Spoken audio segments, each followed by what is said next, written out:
दोस्तों आज की इस वीडियो में हम बात करने वाले हैं दुनिया के 5 सबसे खतरनाक आइलैंड के बारे में। वैसे तो आइलैंड का नाम सुनते ही हमारे मन में सुंदर नज़ारे आते हैं, लेकिन आज की इस वीडियो में हम उन आइलैंड के बारे में बात करने वाले हैं जो जानवरों, प्रकृति या हम इंसानों की वजह से खतरनाक आइलैंड की लिस्ट में शामिल हैं, जिसकी वजह से यहाँ पर कोई चाह कर भी नहीं जा सकता। तो चलिए बिना किसी टाइम वेस्ट वीडियो को शुरू करते हैं।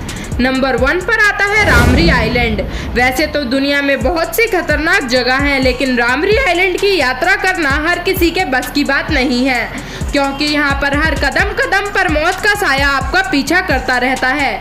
रामरी आइलैंड एक ऐसा आइलैंड है जहाँ मगरमच्छों का राज चलता है। म्यांमार के इस आइलैंड के राजा मगरमच्छ हैं। यहाँ खारे पानी की कई झीलें हैं जहाँ लाखों की संख्या में मगरमच्छ पाए जाते हैं। ये खतरनाक मगरमच्छ अपने एरिया में आने वाली हर चीज को खत्म कर देते हैं। आपको जानकर हैरानी होगी कि वर्ल्ड वॉर 2 के दौरान कई जापानी सैनिकों ने यहाँ अपनी जान गंवा दी थी। दरअसल सन 1945 में जब इस आइलैंड से करीब 1000 सैनिक गुजरे थे, तब वे इस बात से अनजान थे कि इस आइलैंड पर काफी बड़े और खतरनाक मगरमच्छ रहते हैं, और यही वजह रही कि करीब 1000 में से 500 सैनिकों को मगरमच्छों ने अपना शिकार बना लिया। इसी वजह से रामरी आइलैंड का नाम Guinness book of world record में एक जगह के रूप में दर्ज है जहां के जानवरों ने इंसानों को सबसे ज्यादा नुकसान पहुंचाया है। तो अब नंबर 2 पर आता है डॉल्स आइलैंड। वैसे तो डॉल्स बच्चों के लिए सबसे पसंदीदा खिलौनों में शामिल है, लेकिन जब बात भूत प्रेतों की आ जाती है तो यही सबसे ज्यादा डरावनी लगने लगती हैं। तो सोचिए क्या हो अगर आप एक डरावने डॉल आइलैंड पर पहुंच जाएं, जहां चारों तरफ सिर्फ और सिर्फ डरावनी डॉल्स हों। दरअसल मैक्सिको सिटी से 17 मील साउथ में जोचिमिल्को कैनाल्स में एक छोटा सा आइलैंड है जिसे डॉल आइलैंड के नाम से जाना जाता है, क्योंकि इस आइलैंड पर सैकड़ों की संख्या में डरावनी और टूटी फूटी डॉल्स लटकी हुई हैं। पर बात ये आती है कि इतनी सारी डॉल्स इस आइलैंड पर पहुंची कैसे। इसकी कहानी बड़ी ही रहस्यमयी और इंटरेस्टिंग है। इस डॉल आइलैंड की कहानी शुरू होती है एक शख्स से जिसका नाम सेंटेना बेरेरा था।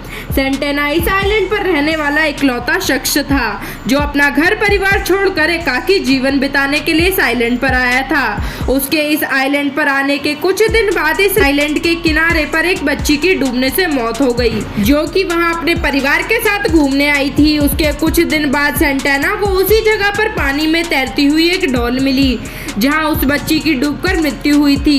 फिर सेंटेना उस डॉल को निकालते हैं। ना जाने क्यों उन्हें ऐसा लगता है कि उस डॉल में उस लड़की की आत्मा है, और अगर वे उसे इस आइलैंड पर लटका देंगे तो वह उन्हें परेशान नहीं करेगी।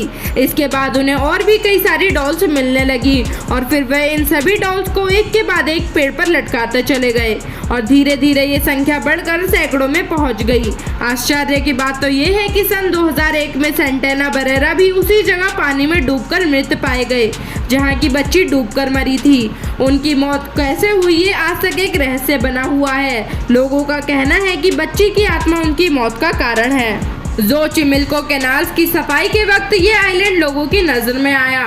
मीडिया में इनकी बातें शुरू हुई और फिर लोगों ने यहाँ जाना शुरू कर दिया। पर रात को ये आइलैंड आज भी वीरान ही रहता है और सिर्फ डॉल्स का ही राज चलता है। तो अब नंबर 3 पर आता है स्नेक आइलैंड। ये एक ऐसी जगह है जहाँ जाना किसी मौत को निमंत्रण देने से तो कम नहीं है। अगर यहाँ आप जैसे तैसे पहुँच भी गए तो यहाँ से जिंदा वापस आना नामुमकिन लगने लगता है। इस आइलैंड का नाम है स्नेक आइलैंड। आप इसके नाम से ही जान पा रहे होंगे कि यहाँ सिर्फ और सिर्फ सांपों का ही राज चलता है।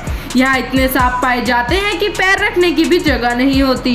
इस आइलैंड का असली नाम इलाहा दा क्विमादा है। ये आइलैंड ब्राजील में मौजूद है। वैसे तो ये दूर से देखने में काफ़ी खूबसूरत लगता है, लेकिन ये अंदर से उतना ही ज़्यादा खतरनाक है, क्योंकि इस आइलैंड में वाइपर प्रजाति के सांप भी पाए जाते हैं। ये सांप इतने खतरनाक होते हैं कि इनका कांटा पानी भी नहीं मांगता।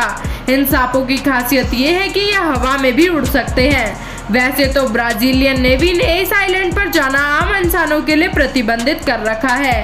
हालांकि रिसर्च के लिए लोग यहाँ पर जाते रहते हैं। तो अब नंबर 4 पर है सेंटिनल आइलैंड। ये एक ऐसा आइलैंड है जहाँ अगर आप गए तो आपकी तीर मारकर हत्या कर दी जाएगी। इस आइलैंड पर पिछले 60,000 साल से लोग रह रहे हैं, लेकिन इनका बाहर की दुनिया से कोई संपर्क नहीं है। ये लोग ना तो बाहर जाते हैं और ना ही किसी को अपने आइलैंड पर घुसने देते हैं। एक बार 27 वर्षीय अमेरिकन व्यक्ति जॉन एलन चाउ ने यहाँ जाने की कोशिश की थी, लेकिन इन आदिवासियों ने इनकी तीर मारकर हत्या कर दी।